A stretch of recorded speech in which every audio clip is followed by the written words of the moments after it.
அனைவருக்கும் வணக்கம். என் பெயர் எம். உத்திராக லக்ஷிதா. நான் ரோஸ்மே மெட்ரிக் ஹையர் செகண்டரி ஸ்கூலில் 2ஆம் வகுப்பு படிக்கின்றேன். இன்று செப்டம்பர் 5ஆம் நாள் டாக்டர் ராதாகிருஷ்ணன் அவர்களின் பிறந்த நாள். அனைத்து ஆசிரியர்களுக்கும் ஆசிரியர் தின நல்வாழ்த்துக்கள். இந்நாளில் தமிழ்நாட்டில் பிறந்த ஒரு மிக சிறந்த தலைவரை பற்றி பேச உள்ளேன். அவர்தான் கப்பலொட்டிய தமிழன் வள்ளியப்பன் உலகநாதன் சிதம்பரம் பிள்ளை அவர்கள் 1872ஆம் ஆண்டு செப்டம்பர் 5ஆம் நாள் தமிழ்நாட்டில் தூத்துக்குடி மாவட்டம் ஓட்டப்பிடாரம் என்ற ஊரில் உலகநாதன் பிள்ளை பரமாயி அம்மாள் தம்பதியருக்கு மூத்த மகனாக பிறந்தார். வ.உ.சி. அவர்கள் தமிழிலும் ஆங்கிலத்திலும் புலமை பெற்றிருந்தார்.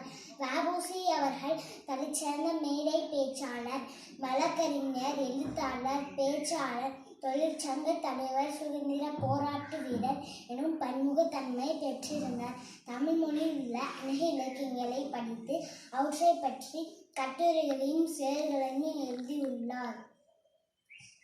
வ.உ.சி. சில காலம் தாலுகா அலுவலகத்தில் பணிபுரிந்தார். வ.உ.சி. அவர்கள் 1895இல் ஓட்டப்பிடாரத்தில் வழக்கறிஞர் தொழிலை துவங்கினார். வசதியற்றவர்களுக்காக இலவசமாக வாதாடினார். தனது சொந்த மாநிலமான தமிழ்நாட்டில் வலுவான தொழிற்சங்கங்கள் இயங்க தலைமை வகித்தாலும் ஆங்கிலேயர்களிடமிருந்து இந்திய சுதந்திரத்துக்காக போராடினார். ஆங்கிலேயர்களை கடுமையாக எதிர்த்ததால் அவரது வழக்கறிஞர் பட்டம் பறிக்கப்பட்டு அவரை சிறையில் அடைத்தனர்.